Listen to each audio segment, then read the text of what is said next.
আজকে আপনাদের সঙ্গে একটা ডেইলি ব্লগ শেয়ার করব।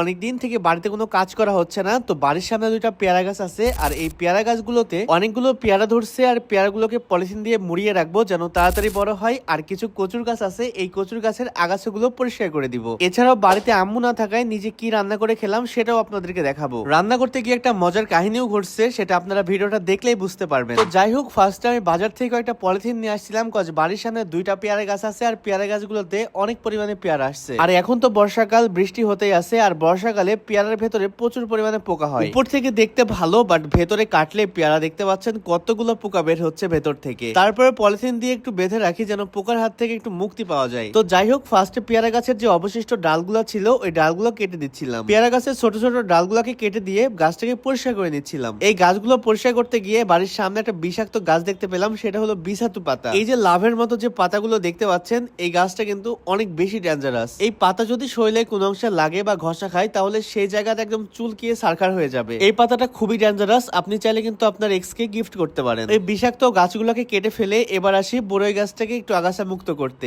এখন থেকে প্রায় 1 বছর আগে বড়ই গাছটা আমি বেঁধে দিয়েছিলাম একটা বাঁশের সাথে, এখনো ওইভাবেই আছে। আর আব্বু বলছিল গাছটাকে কেটে ফেলার জন্য, কজ বাড়ির সামনে বড়ই গাছ কেমন বিচ্ছিরি দেখাবে, বাট আমি কাটি নাই। আমি চাইছিলাম যে বড়ই গাছটা যখন বড় হবে তখন আমি এই গাছে ভালো জাতের বড়ই টেপ করে নিব, যেন অনেকগুলা বড়ই একই গাছে পাওয়া যায়। তো যাই হোক, বড়ই গাছটাকে ভালো মতো পরিষ্কার করে নিলাম, আর আগাছাগুলো সব কেটে দিয়েছি। এখন আস্তে আস্তে গাছটাকে বড় হতে দিব। পাশে আরেকটা পেয়ারা গাছ ছিল, ওই পেয়ারা গাছের আগাছাগুলো কেটে দিচ্ছিলাম, কজ বাড়ির সামনে দুইটা পেয়ারা গাছ আছে, আপনাদেরকে ফার্স্টে বলছি। একটা গাছ ছোট আর একটা গাছ বড়, মানে বড় গাছে বেশি পেয়ারা ধরছে আর ছোট গাছে একটু কম পেয়ারা ধরছে। তো এখন যে গাছটা পরিষ্কার করতেছি এটা হলো বড় গাছ। আগাছাগুলো পরিষ্কার করা হয়ে গেলে এখন আমি পলিথিন নিয়ে আসছিলাম, ওই পলিথিন দিয়ে পেয়ারাগুলোকে ভালো মতো বেঁধে দিব। আর আমি যে পেয়ারাটাই কাটতেছি ওই পেয়ারাটার ভেতরেই পোকা বের হচ্ছে। উপর থেকে পেয়ারাটা দেখাচ্ছে ভালো, বাট কাটা মাত্রই দেখেন ভেতরে কত পোকা। আমার ভয়েস একটু আপনাদের কাছে অন্যরকম লাগতে পারে, কজ আমার ঠান্ডা লাগছে, একদম কথাগুলো নাকের ভেতর দিয়ে চলে যাচ্ছে সব। যাই হোক, এক এক করে যে পেয়ারাগুলো ছোট ছোট আছে ওই পেয়ারাগুলো এখন আমি পলিথিন দিয়ে ভালো করে মুড়িয়ে রাখবো, যেন ওইটার ভেতরে কোনো পোকা ঢুকতে না পারে। তারপরেও পোকা হবে এটা আমি শিওর। এক এক করে দুইটা গাছ মিলে অনেকগুলো পেয়ারাই প্যাকেটিং করে স্ট্যাপলার করে দিচ্ছি। এখন যে পেয়ারাগুলো ধরছে এই পেয়ারাগুলো একটাও খাইতে পারি নাই, কজ সব পেয়ারার ভেতরে পোকা। এর পরে যে চালানটা আসবে, মানে এই পেয়ারাগুলো শেষ হয়ে যাওয়ার পরে যে পেয়ারাগুলো ধরবে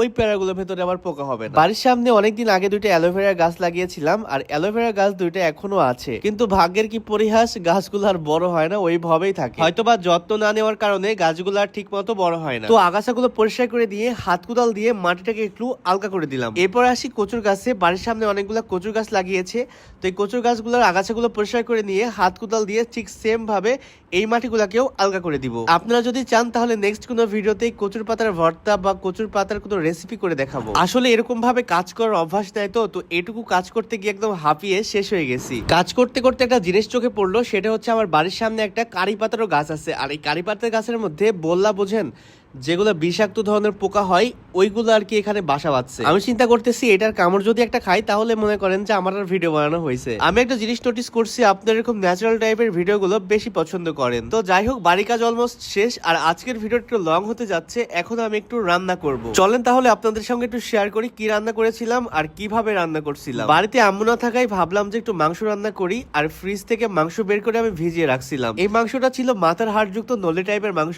ভেজানোর পরে আমি যখন ধুইতে নিছি তখনই দেখতে পাই যে এটা মাংস না। যাই হোক, দুপুরে হয়ে গেছে, এখন আর অন্য মাংস বের করে ভিজিয়ে রাখার সময় নাই, এখন এই মাংসটাই রান্না করতে হবে। অ্যাকচুয়ালি মাংস ফ্রিজিং হয়ে গেলে কোনটা কোন মাংস সেটা আর বোঝা যায় না। মাংসগুলোকে ভালো মতো ধুয়ে নিলাম, দেখি গ্যাসও শেষ। তো এখন চলে যাবো মাটির চুলায় রান্না করতে। আর মাটির চুলাতে যে কোনো কিছু রান্না করলে কিন্তু এক্সট্রিম লেভেলের টেস্ট হয়। তো যাই হোক, এই হাড়নল্লি গুলাকে এখন আমি মাংসের মতো করে রান্না করব। ফার্স্টে আমি মাটির চুলার উপরে কড়াইটা দিয়ে পেঁয়াজগুলো দিয়ে দিলাম। পেঁয়াজগুলোর জল একটু শুকিয়ে নিয়ে এর মধ্যে এখন আমি তেল দিয়ে দিব। এর সাথে দিয়েছিলাম গরম মশলা, যেমন ছোট ফল, এলাচ, তেজপাতা। এগুলো দিয়ে পেঁয়াজটাকে একটু ব্রাউন কালারের মতো করে ভেজে নিয়ে এর মধ্যে দিয়ে দিব হলুদ, মরিচ, ধনিয়া পাতা গুঁড়া এবং পরিমাণ মতো লবণ, এবং এর সাথে দিয়ে দিব আদা রসুন জিরা পেস্ট। এগুলো দিয়ে একটু ভালো মতো কষিয়ে নিয়ে অল্প অল্প করে পানি দিয়ে 2-3 বার কষিয়ে নিব। এবার যখন মশলা থেকে তেল ছেড়ে আসবে তখন আমি এর মধ্যে হাড়যুক্ত মাংসগুলো দিয়ে হালকা করে কষিয়ে কষিয়ে রান্না করতে থাকবো। বেশ কয়েকবার আমি অল্প অল্প করে পানি দিয়ে কষিয়ে নিয়েছি, এন্ড সবশেষে লবণ আর মরিচটা একটু চেক করে নিয়ে এর মধ্যে ঝোল দিয়ে দিব। এগুলো রান্না করা একদম ইজি, আপনারা চাইলেও কিন্তু রান্না করতে পারবেন, বাট এটা অ্যাকচুয়ালি মাংস না। বাট